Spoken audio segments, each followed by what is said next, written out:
السلام عليكم يا شباب، معكم عمار من قناة عمار. جينا لكم بمقطع جديد وهالمرة مو لعبة. اليوم راح نطلع شوي، راح نسوي انبوكسنج. اكيد قريتوا بالعنوان انبوكسنج لشنو؟ نظارة الواقع الافتراضي ميتا كويست 2. اخر انبوكسنج سويته كان لهذا الكرسي قبل سنة ونص سنتين، من زمان حيل. اتوقع اصلا ما حد يتذكر المقطع. طبعا من زمان ناوي اشتري نظارة واقع افتراضي وقاعد اجل الموضوع. لا مو هسه، بعدين بس هسه حان الاوان انه اشتري. حرفيا البارحة بعد البحث الطويل، صراحة ما بحث طويل، لا بحث طويل ولا شيء، سيد نصحني بيها واشتريت، لان هي اتوقع افضل نظارة وارخص نظارة بنفس الوقت. نظارة ميتا كويست 2. اتمنى مبينة بالكاميرا. شو اوكي مبينة.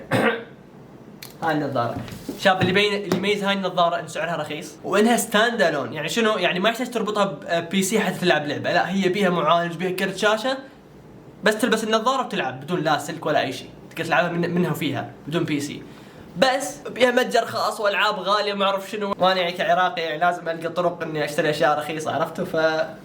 هذا السلك يوصلني على البي سي. اسعار العاب البي سي بالستيم التركي ارخص.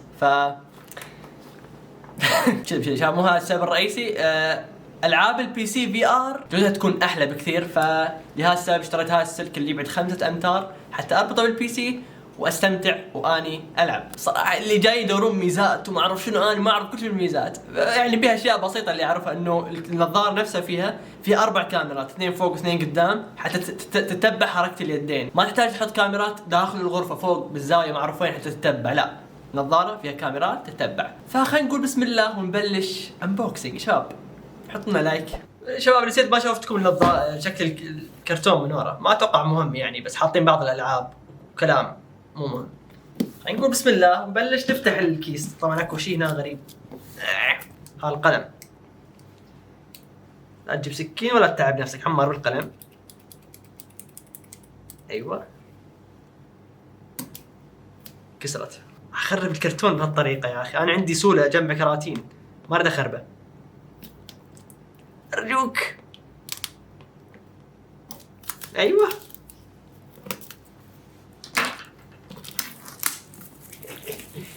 افتح يا حبيبي. بسم الله بسم الله. خلاص اول مرحله تمت يا شباب. اما نرتب من هسه، اجمع الوساخه حتى ما تقعد تعاني بعدين. زين من وين افتحها بالضبط؟ ايوه شلون ينفتحها؟ اوكي لحظه، هذا لازم اسحبه صح. ايوه شوف الكرتون يسحب بهاي الطريقه. بسم الله بسم الله. حيو المرحله الثانيه تمت. الله شوف ايش مكتوب، ميتا كويست 2. طبعا ميتا يا شباب اتوقع الكل يعرف انها ميتا، شركه فيسبوك نفسها تغير اسمها الى ميتا. ايوه هلا اقدر. اوه شباب قول بسم الله، نفتح النظاره نشوف. ايوه هلا والله، هلا والله بالنظاره. بسم الله ما شاء الله. هلا شنو نبدا بالنظاره ولا هذه؟ خلينا نشيل ذولا اول شيء. ايوه شباب شوفوا يد التحكم شلون شكلها جميل. ايوه بس كيف يعني بهالطريقه؟ لحظه اتوقع شباب هذه حقت اليد اليسار بهالطريقه تنمسك. والله عجيبه. اهم شيء انها خفيفه وزنها. شكلها بطاريه، موضوع البطاريه شلون ما ادري. نسحب هذا. اوه حاطين لي هم اصلا بطاريه. الله وانا ادري وش سويت اني؟ اشتريت بطاريات احسب انه ما بي بطاريه، بس يلا زين انه يزيد احسن ما ينقص طبعا.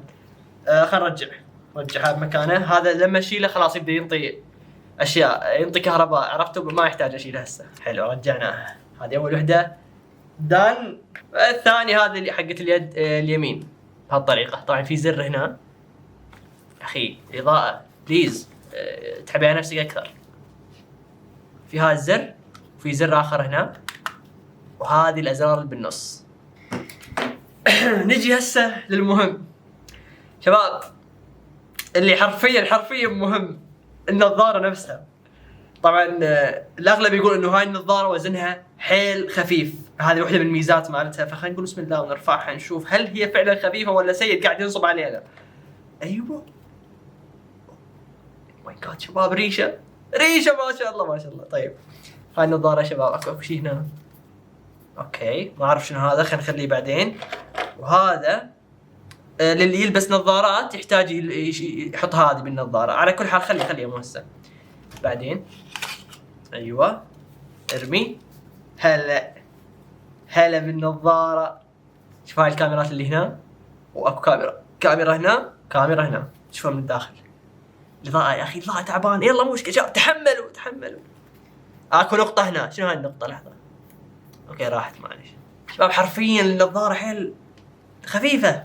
اكو ازرار، اكو زر واحد هذا اللي هنا اتوقع يخص الصوت ولا الاضاءه، ما ادري الصراحه.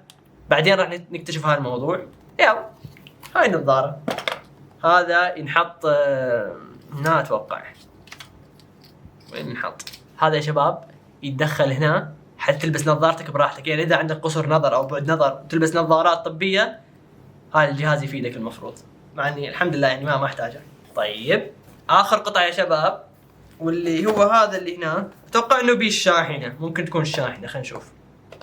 اقول اعطوني شاحنه من عندهم. الله اي هلا بالشاحنه اللي ما راح استخدمها. بالله عليكم انطيني هذا شنو هذا؟ وين احطه؟ بالبلاك شباب احطه يعني مستحيل. تايب سي طبعا.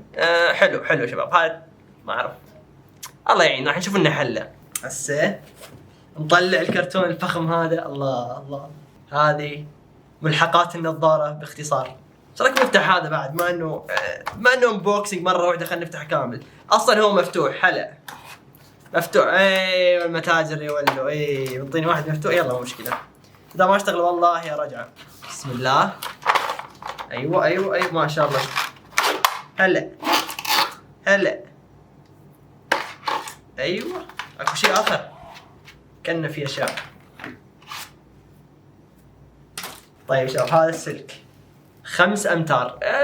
هل 5 امتار كافي تحسون؟ والله ما ادري، اتوقع كافي.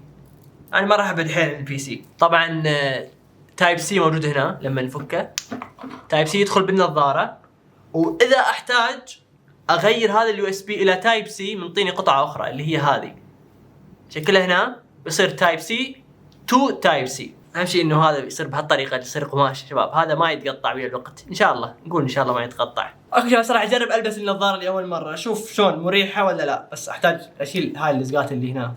هذه اول وحده، وهذه الثانيه انشالت. خلينا ننزل شويه. بسم الله.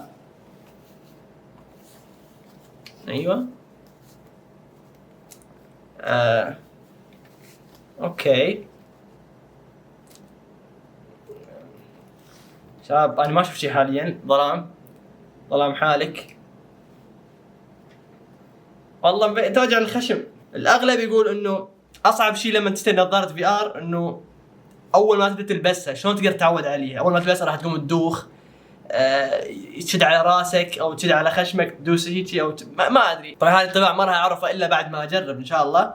وشباب باذن الله منا ورايح راح على الاقل بالاسبوع مقطع او مقطعين لعبه في ار ان شاء الله. يعني راح نسوي بيها محتوى. فاذا عندك لعبه في ار حلوه او لاعب شايفها من قبل وتريدني اجربها، اكتب لي اسمها بالتعليقات وباذن الله راح اجربها. هاي يصغر ويتكبر، حتى اذا راسي كبير اكبره، اذا راسي صغير اصغره. هاي راسي تقريبا صغير يعني الحمد لله. هذه اللي يم العيون اسفنج بين ما مبين. بس هذا هنا تشوفون هاي البلاستيك اللي هنا تو لما لبسته قاعد يضغط على خشمي. فما ادري شو الحل في هذا الموضوع. بعدين راح استكشف. بس شباب هذا كان يعني انبوكسنج بسيط لنظارة الواقع الافتراضي ميتا كويست 2. طبعا انطباعي عنها راح انزله بعدين لما اجرب لعبه، اجرب كم لعبه راح انزل مقطع واتكلم عن النظاره بالتفصيل، تجربتي كامل، كم البطاريه تطول، هل ادوخ لما العبها، الالعاب الحلوه اللي جربتها. فتره بسيطه راح اعطيكم هالرأي، لان انا غالبا راح اقضي كل وقتي العب على النظاره. فنعم، وانتظروا اهم شيء انتظروا المحتوى اللي راح ينزل بالعاب الواقع الافتراضي. اتمنى هالمقطع عجبكم، حطوا لنا لايك، اشتركوا بالقناه. السلام عليكم.